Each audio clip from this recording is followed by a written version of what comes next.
Freedom in Canada! Freedom! Yes! I can't believe that I'm here with Derek Sloan.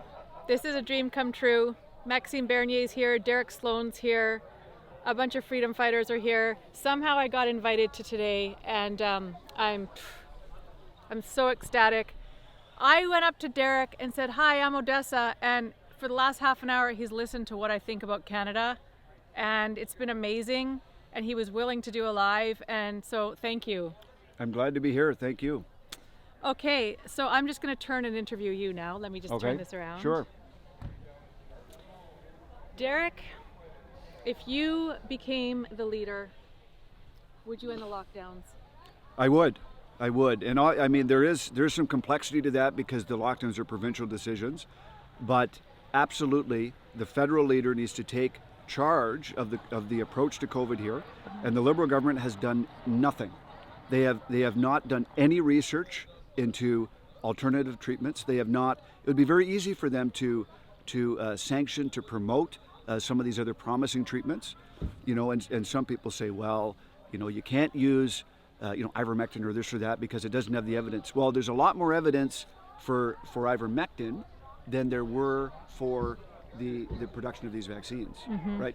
And listen, in a pandemic, that's fine. You want to maybe move things forward a little bit. You maybe want to try things more quickly, but why don't we try some of these promising treatments? Yes. And there's been zero leadership at the federal level, and that's why the provinces are stuck. Now they're willing to hand out cash left and right to pay healthy people to stay home, but there's been zero leadership and guidance. And frankly, the provinces are looking for guidance, and the Liberals have failed. Do you feel that there's outside forces outside of Canada that are forcing these lockdowns? Well, there's certainly an agenda by at least some people to use COVID-19 and these restrictions as a tool of government control. It's very clear because the restrictions that we're seeing, they just simply don't make sense.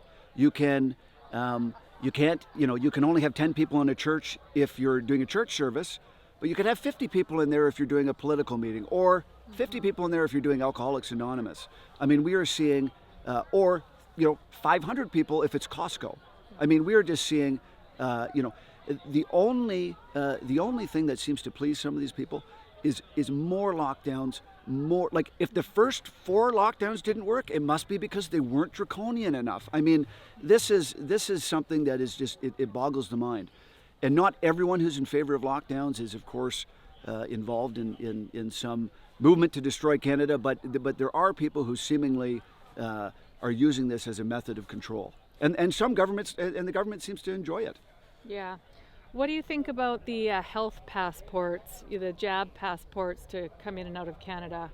Well, the vaccine passport, as you know, I asked a question about this to the health minister on the floor of the House of Commons. I started a petition on this issue. I think this is very dangerous. And, really, this is very similar to what they have in China. They have a social credit system there. It's sort of an electronic credit score, but it's about far more than your credit. It's about if you're a good person, according to communist China. Do you say bad things about the government? Do you believe all the right things you're supposed to believe? And literally, they have a way to manage all of your life electronically. And if your credit score goes below a certain level, the bus door may not open for you anymore. The certain jobs may not be available to you. And if it gets too low, you may be visited by people in the night. Now, this is China. But this vaccine passport system, especially if done under an electronic architecture, is the same thing. Now, yes, it's just vaccines, but once that infrastructure is in place, it's so easy to ramp that up into what they have in China. And that's just one aspect of this. Yeah. And what do you think about them forcing our children, I have children, to wear masks all day at school and in gymnasium and when they run track? Well, it makes no sense scientifically. I mean, we know in this pandemic that, and I'm using Health Canada data here, right? So let's just assume all of that data is 100% correct, right? And maybe we can have a talk about whether it is, but let's assume it is. 95% of fatalities are people 65 years and older. So the odds of a young child dying over this, with respect to contracting COVID and dying, are exceptionally low. But remember that as we're, infringing on these kids' lives, as we're keeping them from friends, as we're keeping them from normal face-to-face activities, anxiety's jumping through the roof. Depression is jumping through the roof. We have examples of kids right here in BC who have committed suicide from COVID-related mental health issues. So the odds of anybody dying from COVID when they're young are lower than, for example, the regular flu. A healthy person that's young. But as we lock people down, as we keep them from seeing their friends, as we do all these things, their odds of being harmed and even dying from other causes is much higher. So there's no point to doing this. This is, it's symbolic at best, and I don't know why we're not just following the science. How did you feel when, I have to say the timing was interesting, you did a couple of petitions saying, my constituents, the people of Canada, they're not comfortable with this mandating of vaccines. I think you did 2 petitions, I can't remember, was it 1 or 2? And as soon as you did that, they started shaming you. I watched the news. And then soon after, you were tossed for somebody that donated $100 that you don't even know, you don't even see. It was already approved by elections. Yeah, it went through. Tell me. Yeah, so the election, the donation in question went through the Conservative Party. Someone donated online at whatever time, you can't stop that. It went to the Conservative Party, they took their cut, they passed it to me. That person became a member. They voted in the leadership, they were a delegate to convention, and yet they blamed me for quote unquote accepting a donation from someone, one of 13,000 separate donations for a small amount. $131, that's correct. So do you think it's really they booted you because of the petitions you were doing and you were speaking out against things? Yeah, so they didn't like any of that, but they really didn't like that I was organizing to bring real conservatives to the convention. And we did really well at that. Even when I was out of the party, we did amazing at that. But they didn't like that. They were afraid that I was going to embarrass them or do something truly conservative at the convention. And so they kind of wanted to. That combined with what I'd been doing before, they kind of just, I think, made a haphazard sort of last-minute decision. This is when all that stuff was going on in the U.S. at the Capitol. I think they just made a last-minute decision to, hey, we got to get this guy out of here by any means necessary. It backfired tremendously on them. Not even the media, who likes to call me racist, believed that I was racist because of this. They immediately thought that something deeper was going on, and they kind of reported on it in that way. So yes, it was a political hit job, and it was completely botched. How do you feel about the fact that in this day and age, when the people that are in power right now, I've heard they're on a gag order. This is gossip. I've heard it through a person that anybody that speaks out against the lockdowns is on a gag order. Do you think that could be true? I mean, I don't know. Well, this is how I would describe it. There's nothing stopping Justin Trudeau, as far as I can tell, from doing the right thing. It's just cowardice.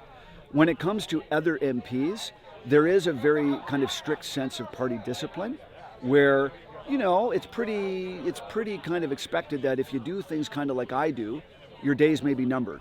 So that's why you're not seeing average MPs speak up, because frankly, things like what happened to me can happen. But I don't believe there's any, I don't believe anybody is twisting Justin Trudeau's arm. I think he's just out of it. But secondly, I think they kind of like this. I mean, the Liberals are in a position now where people are begging them to do the things that they like to do. Give out money without any thought for tomorrow. They like to create all kinds of government programs to keep people sort of attached to the government as opposed to going to work.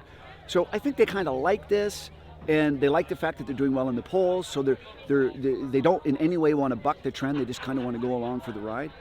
So, I mean, I don't know what Justin Trudeau does, behind the scenes, but I think it's just plain cowardice and lack of courage. So you don't think that the WHO, the United Nations, and the WEF are pressuring Trudeau to screw our country? Well, I mean, Trudeau is the type of guy that kind of instinctively trusts these organizations. I mean, I'm the type of guy that instinctively distrusts these organizations.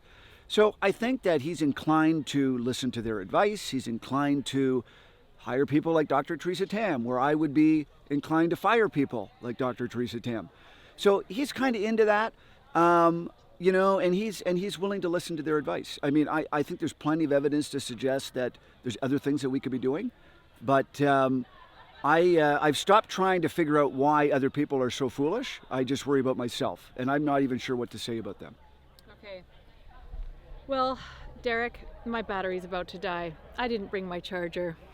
This is an impromptu interview, and I really thank you for spending the time with little old me. Thank you very much.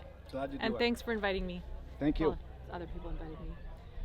Okay, thank you so much.